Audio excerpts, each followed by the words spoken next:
Who will be the top 4 in the first college football playoff rankings, set to be revealed here on Chat Sports Tuesday, 7 o'clock Eastern Time.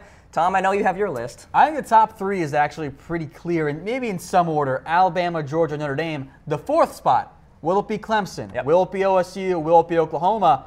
I don't know what the order is going to be. I think that's where the main discussion is going to be for the committee this week. So we have our projections here, Yes. Tom. We're going to go 2 through 1 here, folks. So let's start it off with number 10, the TCU Horned Frogs, after that loss yesterday, falling to number 10. Look, losing to Iowa State all of a sudden isn't such a bad thing, and there's still room for TCU to actually make a name for themselves in the playoff rankings. It's not that bad, and they've got 2 quality wins this year. Oklahoma State on the road against West Virginia, though WVU I don't think is going to be ranked when the committee reveals their top 25. The loss to Iowa State's a tough one. TCU is, I think there's a very clear top 10, and there's a bit of a drop-off after this top 10. Yep. TCU gets the 10th spot. They're just coming off the loss. They do have the Oklahoma State win. The rest of the schedule hasn't been great, and there are some undefeated teams and better one-loss teams ahead of them. I think you guys all know who those teams are. Can I just say, that's a pretty darn good number 10 team. It is. It's a very good number 10 team. So a lot of depth, if you will, in this top 10 here as we check in with number 9, the Wisconsin Badgers. They're undefeated, but we're not impressed here at Chat Sports yet. The committee has shown in the past that just because you're undefeated doesn't mean you're going to be ranked very high. That's going to show true with Wisconsin. Maybe they get a little bit higher. I would be stunned if they were any higher than number 8 or number 7. That's their scenario, because this Wisconsin team, I believe they're a quality team. Who have they beaten this year?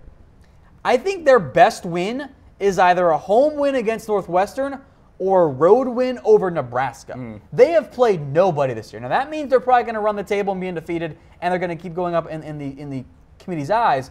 But their schedule has not been worthy of a top 4 spot right now, especially early this year. The only option for Wisconsin to actually get into the playoff is win the Big Ten championship. Yeah. Like, that's the best they can do. If they win out, they're going to get in. Okay. The committee will not deny an undefeated Wisconsin team. Okay, so the Badgers checking in at number 9. Let's go to number 8, a team that has kept it close in recent weeks. The Hurricanes of Miami. They did it again yesterday against UNC. The Tar Heels really hung around there. Miami also suffers from the same issues as Wisconsin. Their best win is Georgia Tech, maybe a road win against the decent Duke team, and Syracuse. Yeah. And the thing that I think is going to give the committee pause about Miami, I think they've beaten better teams than Wisconsin. They haven't always looked great doing it. Toledo gave them a bit of a scare. They needed miracle games against Florida State and Georgia Tech. The Syracuse game was close, and they nearly lost to a winless North Carolina team this weekend. So again, I think Miami is going to remain in the mix for the ACC championship game. I think they're going to lose their next 2 games against Virginia Tech and Notre Dame, even though both those games are at home. But I think Miami right now, because of the close games, because of the lack of high-quality wins, they're going to be ranked lower than teams with 1 loss. I don't think it can be understated. The loss of Mark Walton there at the running back position for the Hurricanes. Huge blow. That is a big blow for them. That dude's a stud. And for their college football playoff hopes here in CFB. Let's check in with number 7, fresh off a loss against Ohio State, the Penn State Nittany Lions.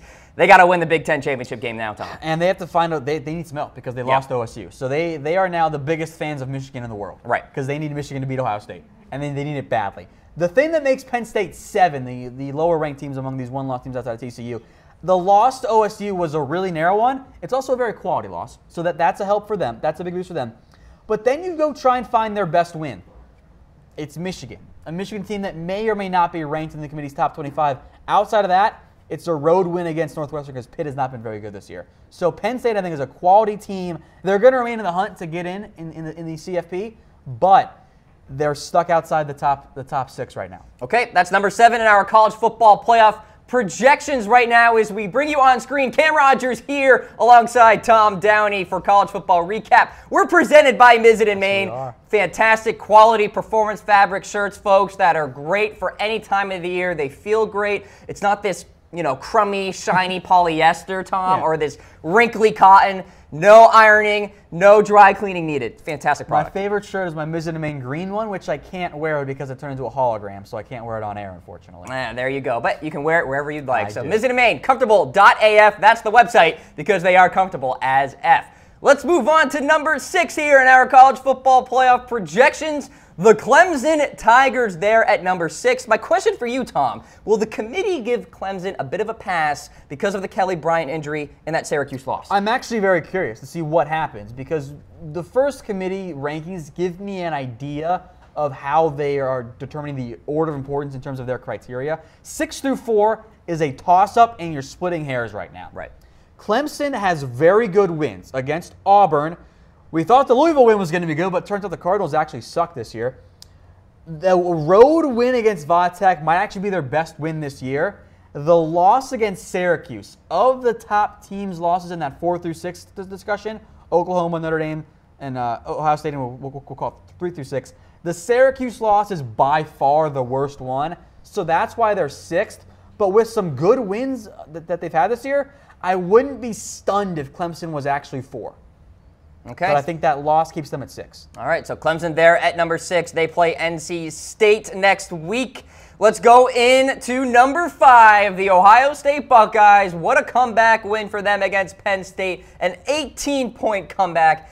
Biggest deficit there for Urban Meyer and his head coaching tenure. So what do we think of these Buckeyes here? They're just on the outside looking in. You said it, we're splitting hairs. I believe Ohio State is easily a top 5 team. I thought they were going to beat Penn State. Didn't think it was going to be in that fashion, but I think that they would beat Penn State. So that is a huge win for them. That's one of the 5 best wins I think we'll see this year, even though it was a home game. To come back in that fashion was nothing short of spectacular.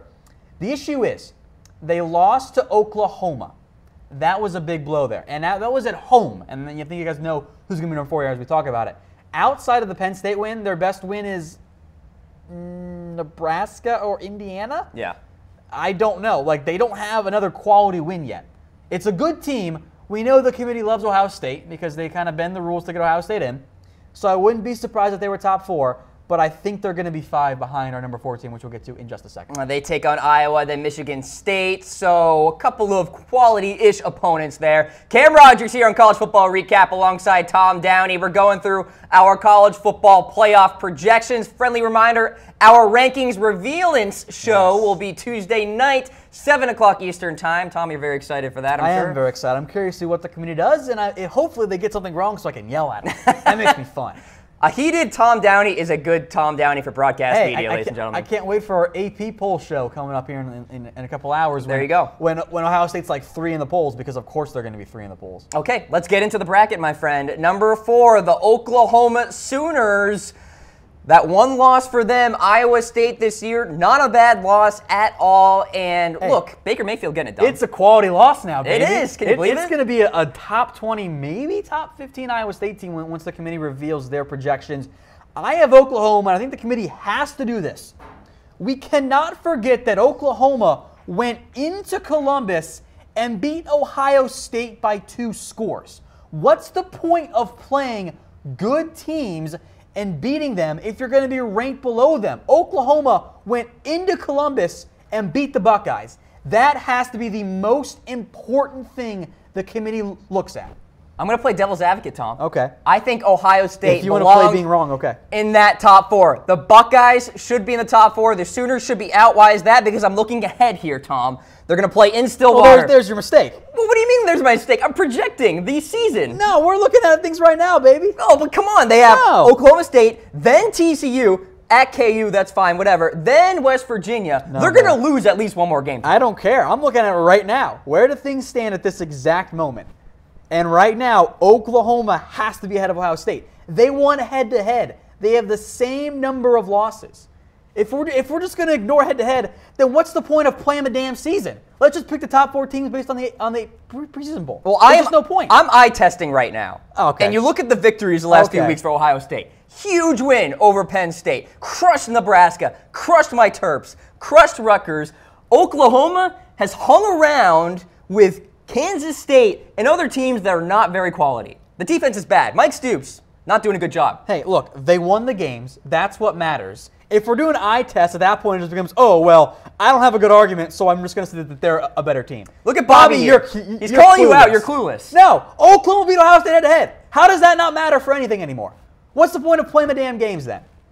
I just don't understand. Is it safe to agree, though, that the Oklahoma's going to win it, or going to lose another game? No, because I think they're going to win their next 2 games. Oh, for crying out loud. You're unbelievable. All right, so the Sooners are there at number 4 in our projections, question mark. Let's get to number 3. Hit me up on Twitter if y'all disagree and want to be proven wrong. There you go. What Going Downey? Check him out on Twitter. Notre Dame, the Fighting Irish, at number 3. This is a very impressive team, Tom, and their one loss against Georgia. By 1 point. By 1 point in South Bend wasn't that bad at all, especially if you look at it now and how good Georgia's playing right now. But Notre Dame, what a schedule they have coming up. And if they win out, I mean, they're in 100%. I suppose there is a crazy scenario where, like, Oklahoma wins out, Alabama wins out, Georgia loses by, like, 2 points to someone, and Clemson wins out, and maybe Notre Dame gets the shaft. But they've beaten Michigan State on the road. That's a top 25 team, at least for now. They did lose this weekend. USC, they won that game handily against the top 25 USC team. Yeah. We'll see if NC State stays ranked, but that's the top 25 team as well. Coming up here in the next couple games, Miami Hurricanes. That's a road game. Stanford, I think, is still going to be ranked. Navy was ranked earlier this year. 2 more potential top 25 wins for Notre Dame. If they win out, they have to be in. They absolutely have to be in. It would be a beautiful resume. And I feel very confident Notre Dame will be number 3 when the committee reveals their rankings. Because that loss is by far the best loss in college football. A 1-point loss to a top 2 Georgia team. And we feel pretty good about our projections 1 through 3 right now, Tom, yes, if we talked about it. Number 4 is where it gets wishy-washy. So the Fighting Irish there at number 3. The Georgia Bulldogs of the SEC East there at number 2. And absolutely crushed Florida yesterday, Tom. Jim McElwain could be getting the axe soon. So we'll talk about that later on in today's show. Yes. I'm saying there's a chance that the committee will put Georgia at number 1. Wow. Because who has a better win this year, maybe Oklahoma, than Georgia going on the road to beat Notre Dame? That's a hell of a win. That is a hell of a win. And you also go to beat Mississippi State, I think, is going to be in the top 25, so there's another top 25 win. And you want to talk about your eye test, Cam. Mm-hmm. They destroyed Tennessee, destroyed Vanderbilt, wrecked Missouri, and beat the tar out of Florida. And I'm not going to talk about Stanford because Stanford's not a real team. That's fair. So I'm saying there's a chance. I would put Alabama ahead of Georgia because it's Alabama. Maybe I'm doing my eye test thing there. I think there is a legitimate chance that Georgia is ranked number 1 when the committee reveals their rankings on Tuesday. You do understand that Alabama is a consensus number 1 right yes, now I do. in the AP poll. That's why Alabama's number 1 right now. Okay. But I'm saying there's a chance. The committee is not beholden to AP poll rules, thank God. So speaking of those Crimson Tide players and officials and team, the Alabama Crimson Tide there at number 1. This was obviously pretty easy for us, Tom, playing fantastically with Jalen Hurts, Scarborough there, and Harris at the running back position, a physical offensive line, a good front 7, as always, controlling the line of scrimmage. You got to wonder if the SEC championship game between Georgia and Alabama really just comes down to playoff seeding at that point. Yeah, and I think that's going to be important. I wouldn't be at all surprised if Bama remains 1. I think that's kind of the expectation there. Alabama kind of got screwed a little bit because Florida State's fallen apart without their quarterback, but they've also destroyed everything they played outside of maybe A&M, who had a garbage time touchdown. They don't have the same quality of schedule, but I would anticipate the committee giving them more credit for beating FSU than the pure stats say, because FSU's fallen apart this year. Yeah, it's been absolutely gross. And by the way, that Florida State-Florida game later this year, yeesh. Bowl eligibility game, baby. Oh, my God. By the way, folks, we have a weigh-in. Who will be the top 4 in the first college football playoff rankings to be revealed here on Chat Sports Tuesday night, 7 o'clock Eastern Time. Pencil us in for your Tuesday night plans. Throw in those comments. We'll show them throughout the broadcast here as we bring you back on screen. Cam Rogers alongside Tom Downey taking you through all the big highlights across college football in Week 9.